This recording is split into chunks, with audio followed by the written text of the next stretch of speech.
तो अभी वही पढ़ने लगी हूँ मैं नमाज़।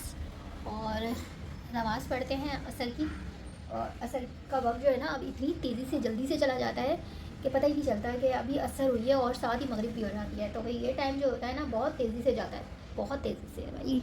कबूतर शबूतर बाहर के नज़ारे, और बस सूरज जो है वो हल्की हल्की सी धूप है, हल्की हल्की सी ये धूप है। अभी टाइम है असर का, और यहाँ जी कबूतर दाना शाना चुग रहे हैं। ठीक है, यस, बस फटाफट से नमाज़ पढ़ते हैं और उसके बाद फिर आपसे मिलते हैं। Stay tune. तो मैं आ गई हूँ किचन में और अभी बनाने लगी हूँ जी मैं खिचड़ी, और खिचड़ी बनाएंगे। क्या हो गया भाई, क्या हो गया? थोड़ा सा डालेंगे ज़ीरा, हालांकि स्पून रखा हुआ है लेकिन मैं ऐसे ही ज़ीरा डालूँगी। मेरे सॉस में से निकालते हैं यार, सॉस का जो ये मैश हुआ हुआ है ना, कबीर, यार इस कबीर।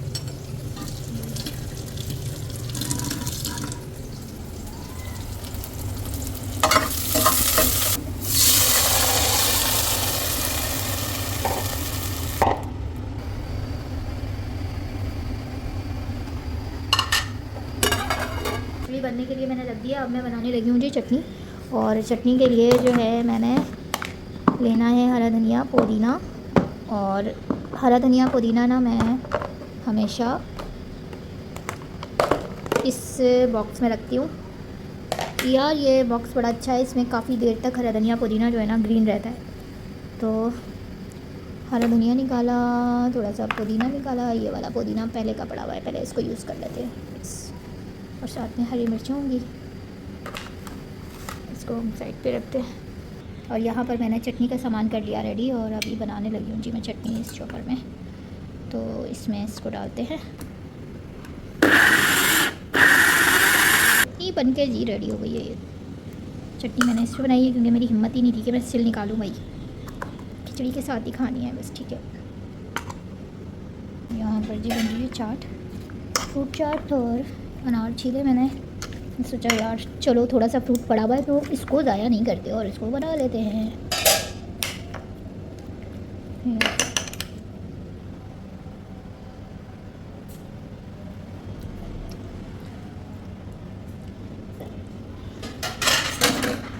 तो भाई मैं नमाज़ पढ़ने लगी हूँ, देर हो रही है, अज़ान हो गई है मगरिब की, और मैं भाग रही हूँ फटाफट से नमाज़ पढ़ने। पहले बनाते हैं वज़ू, उसके बाद आते हैं।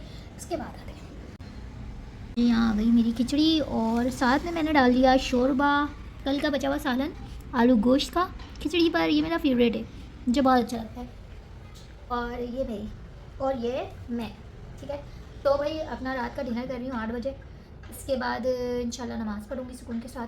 जब पेट भरा होता है ना तो आपका कॉन्सेंट्रेट जो होता है ना वो एकदम पीक पे चला जाता है थोड़ा, और खुशू खुजू के साथ आप आराम से इजीली नमाज़ पढ़ लेते हो। तो मैं यही प्रेफर करती हूँ कि जब ईशा की नमाज़ से पहले खाना खा लिया जाए। हाँ, अगर खाना लेट हो गया है या कुछ है तो फिर मैं जल्दी भी पढ़ लेती हूँ पहले नमाज़ के, अभी खाना बन रहा है या कुछ है। लेकिन मोस्टली मेरा यही होता है कि मैं खाना टाइम पर बना लेती हूँ। तो भाई अभी फटाफट से मैं अपना खाना एंजॉय करती हूँ। बिस्मिल्लाहिर्रहमानिर्रहीम। गरम गरम, तो भाई चटनी के साथ। और ये जी मूली रखी हुई थी तो मैंने मूली भी काट ली।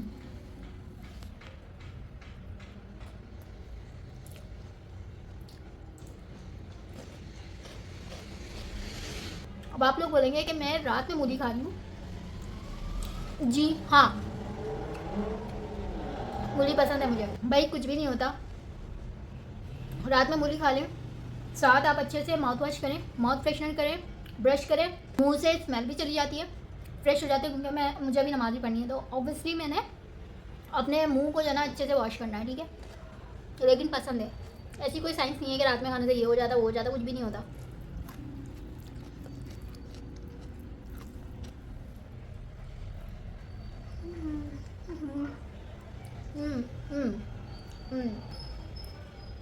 खाना खा लूँ फिर थोड़ी सी बातें करते हैं आप लोगों से।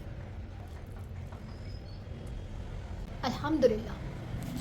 Friends good morning. रात को ना मैं सो गई थी जल्दी, आजकल जल्दी सो जाती हूँ बस मैं ना, क्योंकि फिर नींद नहीं पूरी होती, आपको नमाज़ के लिए भी उठना होता है, तो फिर ना इसलिए सेहत का ख्याल पहले रखना है।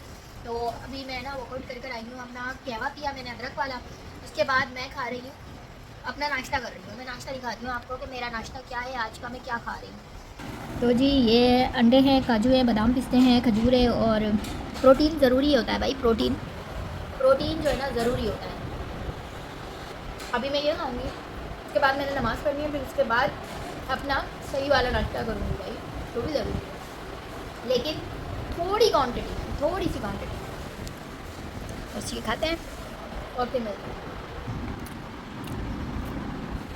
अब देखें इसमें कितनी चीज़ें जो है ना, इसमें कितनी चीज़ें आ गई ना, इसमें प्रोटीन आ गया आपको, नट्स में कार्ब्स भी होता है, वो भी मिल गया, सारे वाइटामिन भी मिल गए।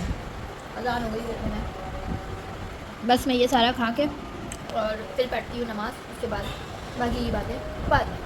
वही कार कबाड़ फैला हुआ है पूरे बेड पर और मैं ना बस निकलने लगी हूँ। और ये मेरा चश्मा भी रख लेती हूँ यहाँ पर, अगर देर हो गई तो वीडियो ब्लॉग एडिट कर लूँगी थोड़ा बहुत। तो यस मैं अभी जा रही हूँ यार। दुपट्टा ले लो भाई, दुपट्टा ले लो, दुपट्टा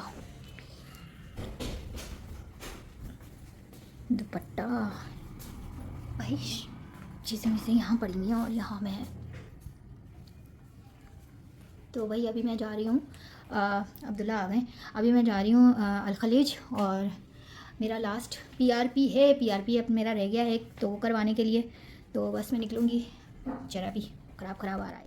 hello my lovely YouTube family, अस्सलाम वालेकुम, welcome to another vlog, welcome to another day. कैसे हैं आप सब लोग? उम्मीद है एकदम ठीक ठाक, बिंदास, बढ़िया, मस्त मज़े में होंगे। और जी हाँ, आपकी बहन जिया भी एकदम ठीक ठाक है, फिटफाट है, मज़े में है भैया।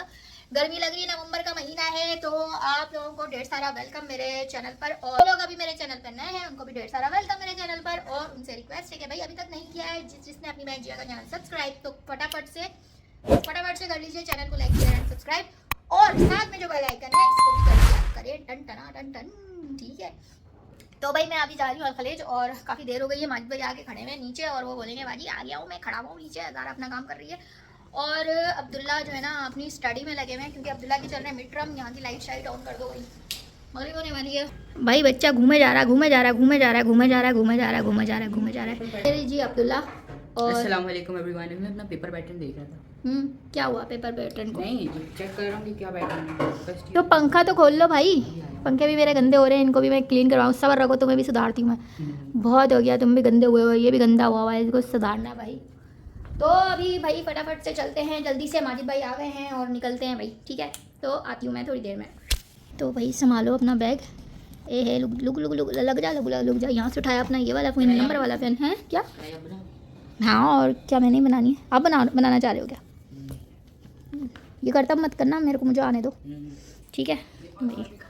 उनका रख लिया। अच्छा मैं जा रही हूँ, बाय बाय, टाटा टाटा टाटा, bye bye bye bye bye. तो भाई देख लो, बिस्मिल्लाह तवक्कलतु अला ला हौल वला कुव्वता इल्ला बिल्लाह। चलो भाई निकलो, चलो भाई हो गई काम। अच्छा मैं कह रही हूँ कि मेरा फ़ोन कहाँ है? फ़ोन तो ये रहा। अरे ऐसी भी नोट हुई है,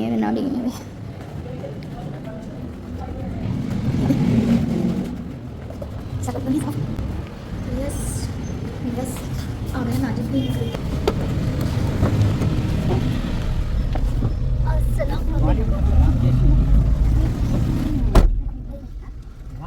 हाँ अल्हम्दुलिल्लाह। अब्दुल्ला उठा हुआ था माजिद भाई एटीएम पे लेना। अच्छा। और मस्जिद की तरफ से लेके चलना, वो जो मस्जिद बन रही है ना, हाँ वहाँ से लेके चलना ज़रा, ठीक है।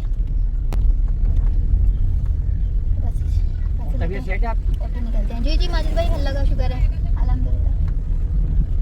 आज लास्ट है बस मेरा ना अल खलीज, बस फिर कभी बाद में देखूंगी, 2-3 महीने बाद शायद चक्कर लगे। मेरे साथ ही माजिद भाई आ गए। यहाँ पर अभी आ गई हूँ अल खलीज, डॉक्टर नवीद अरबी से, जो मेरा ट्रीटमेंट चल रहा है का, आप लोगों को पता ही है। तो बस मेरा ये लास्ट सेशन है और इसके बाद जो मैं वो वाली ट्रीटमेंट लूँगी ना, एक्सोसोम्स के बारे में फुल डिटेल भी मैं आप लोगों को बताऊँगी, और जो भी प्रोसीजर जिस तरीके से भी उसको परफॉर्म वो होगा एक्सोसोम वो भी, और उसके बाद के रिज़ल्ट भी मैं आप लोगों के साथ प्रॉपर शेयर करूँगी।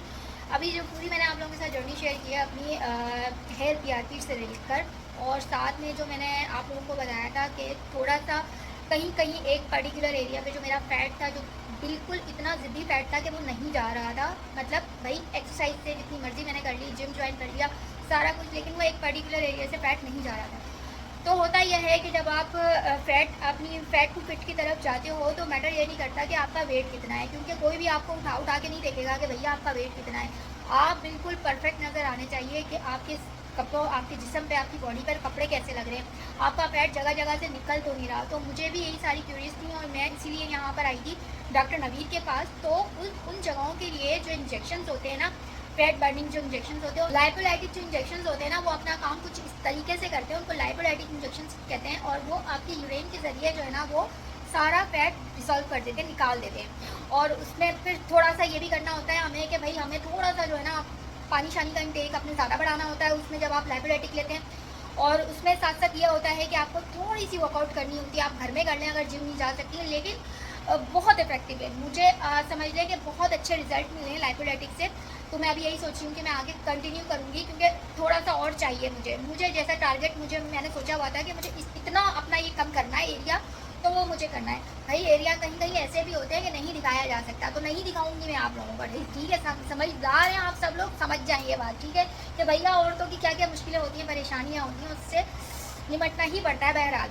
तो एनीवेज मैं आ गई हूँ यहाँ भी। क्लिनिक आप लोग देख सकते हैं जी, माशाल्लाह बहुत अच्छा क्लिनिक है, बहुत अच्छा सेटअप है, स्टाफ बहुत अच्छा है, बहुत फ्रेंडली स्टाफ है। और मेरे लिए जो है ना, एक यहाँ पर जो होती हैं बुशरा, यहाँ होती हैं यमुना, यहाँ होते हैं शाहरुख, यहाँ होती है हिना, ये सब के सब बच्चे और बाकी सब भी जिनके नाम मुझे नहीं आते, तो ये लोग इतने लविंग केयरिंग है। और सबसे ऐसा मुझे लगता है ना कि मैं अपने घर में ही आ गई हूँ, मतलब भाई घर जैसा माहौल है फुल।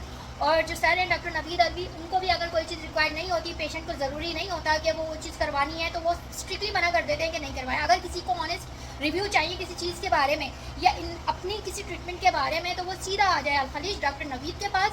वो बहुत अच्छे से, बहुत मुखलिसाना मशवरा देंगे और बहुत अच्छा सजेस्ट करेंगे आप लोगों को कि क्या करना है, क्या नहीं करना, करना भी है या नहीं करना, ज़रूरी है कि अननेसेसरी है, तो वो सब आप लोगों को बताएंगे। और दूसरी चीज़ जो सबको क्यूरियस होती है, थोड़ा सा ये वरीड होते हैं इस चीज़ को लेकर के भाई इसके साइड इफ़ेक्ट्स हैं कि नहीं है। तो यस, इसके साइड इफ़ेक्ट तो कोई ऐसे नहीं है। हाँ, और अच्छा लोगों का ये सवाल भी होता है कि बाद में ये फैट आएगा या ये परमानेंटली चला गया। तो देखिए, परमानेंटली चला गया वो आपके अपने हाथ में है कि अगर फैट आप दोबारा लाना चाहते हैं तो आप तसल्ली से बैठें, ठीक है, 8 9 10 घंटे आप फुल चिल करें, बैठें और खाएं, जितना जंक फूड खा सकते हैं वो दोबारा आएगा, ठीक है। तो वो आपके अब्बे का जो है ना कुछ लगता नहीं है, या आपके बुआ का लड़का नहीं है, फैट जो वो आपके दोबारा आपने निकाल दिया वो नहीं आएगा। भाई आएगा अगर आपने अपनी खुद की केयर नहीं की तो, ठीक है। थोड़ा थोड़ा वर्कआउट करें आप घर में, पानी का इंटेक ज़्यादा रखें, तो ये फैट तो आपका वैसे चला जाएगा। और इसके अच्छा साइड इफेक्ट्स में कुछ नहीं होता, पेनफुल भी इतना नहीं है भाई। ज़रा सी चुटकी भरते हैं ना कोई, जैसे इतना बस पेन होता है, नमी के बाद वो भी फील नहीं होता। फर्स्ट टाइम में ज़रूर फील होगा, फिर आप सेकेंड थर्ड फोर्थ सेशन लेंगे इसका तो वो पेन ख़त्म हो जाएगा। वो पेन इसलिए भी ख़त्म होगा क्योंकि उस फैटी एरिया से जो है ना आपका फैट काफ़ी हद तक ख़त्म हो जाता है और आपका वो पोर्शन जो होता है ना वो बहुत सॉफ्ट हो जाता है, जिसकी वजह से जब नीडल इंजेक्ट होती है ना तो वो नीडल आपको फील ही नहीं होगी, क्योंकि वहाँ पर फैट ही नहीं है, आपका फैट आपका निकल चुका है। तो इसलिए ये पेनफुल तो हरगिज़ नहीं है, इस बात से तो आप हो जाए भाई बेफिक्र, ठीक है। और दूसरी बात ये है कि साइड इफेक्ट कोई नहीं है। हाँ, थोड़े से स्कार्स आते हैं हल्के हल्के, मतलब हो जाती है ना कभी, हमारा हाथ भी दब जाता है दरवाजे के आगे तो थोड़ा सा नील पड़ जाता है, 4-5 दिन के बाद वो नील भी ख़त्म हो जाता है। तो सेम इस तरह हल्की हल्की सी स्पॉटिंग हो जाती है, मतलब स्कार आ जाते हैं, वो हो जाते हैं, जैसे हमारे पिंपल के निशानात वगैरह होते हैं यार, वो हो जाते हैं, लेकिन वो भी ख़त्म हो जाते हैं अगर आप उसकी प्रॉपर, आप डॉक्टर टेबलेट भी देते हैं ऑब्वियसली, उसके साथ आप आइसिंग कर लें और उसकी टकोर बोले तो टकोर कर लें यार, सीधे अल्फाजों में टकोर कर लेंगे ना बर्फ़ की, तो वो भी ठीक हो जाएगी। और दूसरी बात, उसकी मेडिकेशन क्या है, तो डॉक्टर साहब जो देते हैं ना उसके साथ आपको टैबलेट्स देते हैं ताकि अंदर जितना भी इन्फेक्शन थोड़ा बहुत भी अगर वो होता है, सोइल वगैरह हो जाता है समटाइम, तो वो चीज़ उससे कवर हो सके। तो मेडिसिन भी कोई लंबी चौड़ी नहीं चलती कि 10 दिन की 15 दिन की, मुश्किल से 3 से 4 दिन की टैबलेट्स होती हैं, वो आपको खानी होती है, दैट्स इट। और एक टैबलेट पूरे दिन में, मतलब दिन में एक दफ़ा एक टैबलेट आपने खानी होती है। और जो स्ट्रीम होती है वो भी, हाँ, स्कार्स के लिए जो मैं बता रही थी ना आप लोगों को, टकोर के साथ साथ आइसिंग के साथ साथ आपने क्या करना है कि आपने वो क्रीम भी लगानी है जो डॉक्टर साहब क्रीम लिख कर देते हैं।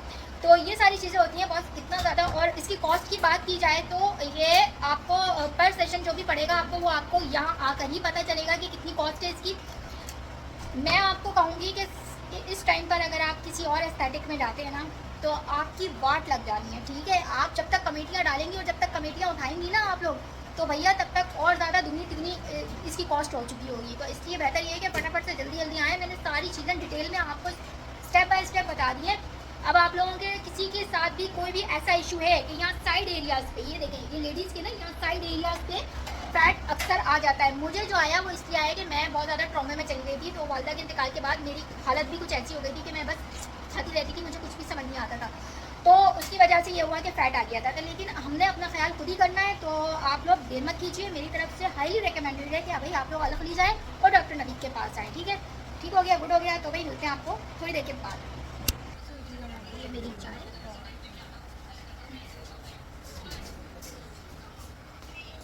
गर्मा गर्म चाय, और चाय के बाद होगा जी मेरा ट्रीटमेंट स्टार्ट। उसके बाद जो चलेगा हम घर की